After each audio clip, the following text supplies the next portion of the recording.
नमस्कार दोस्तों, मेरा नाम राहुल मिश्रा है और आज हम समझने की कोशिश करने वाले हैं भारतीय साक्ष्य अधिनियम यानी कि इंडियन एविडेंस एक्ट का सेक्शन 32 सब सेक्शन 1। यानी कि आज हम समझने वाले हैं भारतीय साक्ष्य अधिनियम में मृत्युकालिक कथन के बारे में, यानी कि डाइंग डिक्लेरेशन के बारे में। देखिए, डाइंग डिक्लेरेशन समझने से पहले हमें ये जान लेना आवश्यक होगा कि आमतौर पर हम सबके द्वारा ये समझा जाता है कि जो व्यक्ति मर रहा होगा वो सच बोलेगा, उसके द्वारा झूठ नहीं बोला जाएगा। तो कानून भी इस चीज को स्वीकार करता है कि जो मरने वाला व्यक्ति है, जिसकी सामने से मृत्यु हो रही है, वो व्यक्ति मरते समय झूठ नहीं बोल सकता। यानी कि उस व्यक्ति के सामने यमराज साक्षात उपलब्ध होंगे उसको ले जाने के लिए। अगले पलों में, चंद पलों में उसको स्वयं पता होता है कि यमराज उसको लेने आए हैं, चला जाएगा।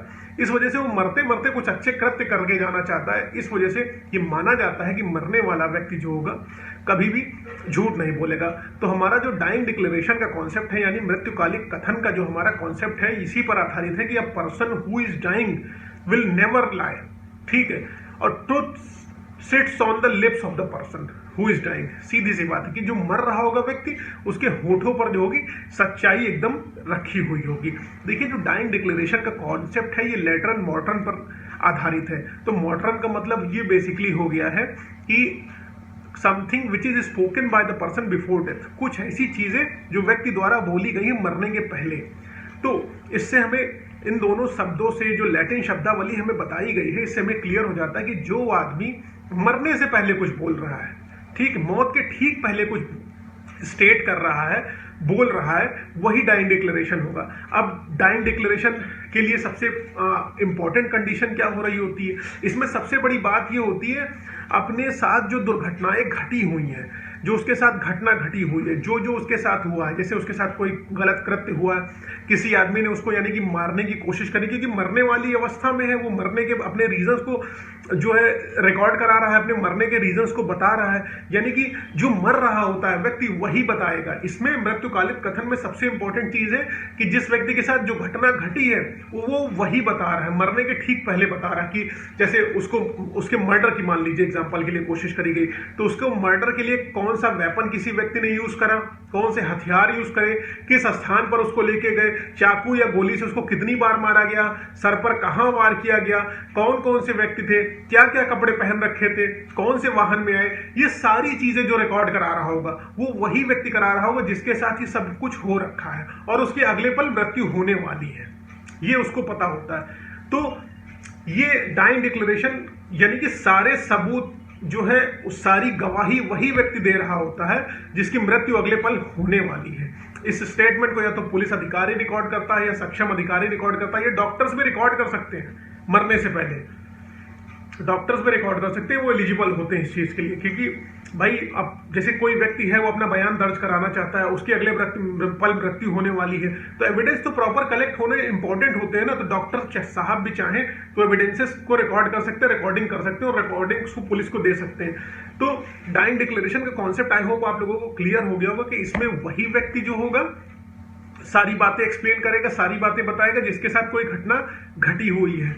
ठीक है, तो सारे सबूत वही देगा और उसकी बातों को कोर्ट झुठलाएगा नहीं, उसकी बातों को माना जाएगा क्योंकि उसकी मृत्यु होने वाली है, उसको पता है कि उसका जो है जीवन नष्ट होने वाला है। तो डाइंग डिक्लेरेशन का कॉन्सेप्ट हमें यही समझाता है कि बेसिकली मरने से पहले जो भी स्टेटमेंट किसी व्यक्ति द्वारा दिया गया है और ये क्लियर है कि उसकी डेथ होने वाली है। ठीक, अब डाइंग डिक्लेरेशन किस अवस्था में हो सकता है? अगर जैसे कोई मतलब आदमी मान लीजिए बोल नहीं सकता है, बोलने में सक्षम है, तो डाइंग डिक्लेरेशन वो रिटन फॉर्म में दे सकता है, यानी लिख के दे सकता है।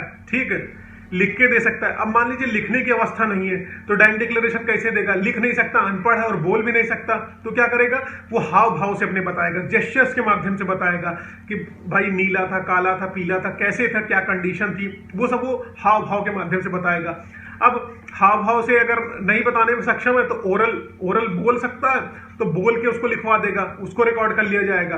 तो इस तरीके से हमें क्लियर हो गया कि डाइंग डिक्लेरेशन का कॉन्सेप्ट जो है बेसिकली क्या है और कि किन किन चीजों की इसमें रिक्वायरमेंट होती है और सारी चीजें हो जाती है। मतलब इसमें आप जेस्चर्स के माध्यम से भी अपना डाइंग डिक्लेरेशन दे सकता है व्यक्ति, ओरल फॉर्म में दे सकता है, रिटन फॉर्म में दे सकता है।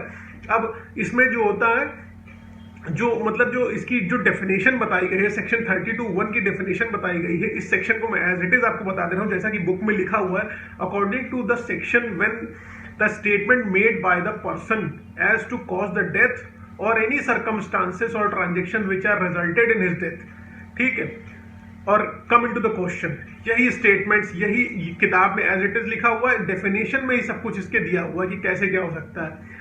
ये मैंने आपको पहले ही बता दिया, ओरल फॉर्म में आप दे सकते हैं, रिटन फॉर्म में दे सकते हैं, जेस्चर्स के फॉर्म में दे सकते हैं और साइन के फॉर्म में दे सकते हैं। जैसे एक केस था क्वीन वर्सेस अब्दुल्ला, इसमें क्या हुआ था कि मामला जो है जेस्चर्स के फॉर्म में दिया गया था, साइंस के फॉर्म में दिया गया था। अगर पर्सन कोई कैपेबल नहीं है बोलने के लिए या स्पीकिंग के लिए या राइटिंग के लिए, तो जेस्चर्स के फॉर्म में वो अपने स्टेटमेंट को दे सकता है, कोर्ट इसको मानता है, एक्सेप्ट करता है। और डाइंग डिक्लेरेशन नरेशंस के फॉर्म में भी हो सकता है कि अगर जो रिकॉर्ड किया गया है उसको नरेट कर दिया जाए प्रॉम्प्टली, वो भी डाइंग डिक्लेरेशन के तौर पे उसको माना जाएगा। अब कौन डाइंग डिक्लेरेशन रिकॉर्ड कर सकता है? सबसे इंपॉर्टेंट बात की डाइंग डिक्लेरेशन रिकॉर्ड कौन करेगा। अब देखिए, डाइंग डिक्लेरेशन रिकॉर्ड कौन करेगा, ये क्या होता है कि कोई भी इसको रिकॉर्ड कर सकता है, any person can record dying declaration.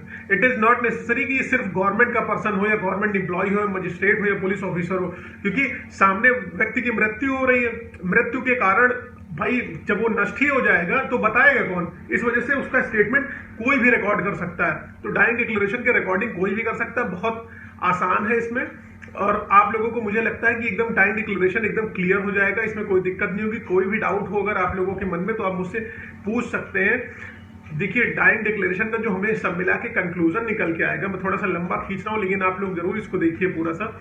Dying declaration का जो मतलब बेसिकली कॉन्सेप्ट है, एक लीगल कॉन्सेप्ट है जो बताता है कि स्टेटमेंट कौन देगा, मेड बाय डाइंग पर्सन। सबसे एसेंशियल एलिमेंट क्या होगा, जो स्टेटमेंट दे रहा होगा वो डाइंग पर्सन होगा, मरने वाला व्यक्ति होगा, अपनी डेथ के सर्कमस्टांसेस को पूरी तरीके से वो रिवील आउट करेगा, सारा कुछ वो बताएगा।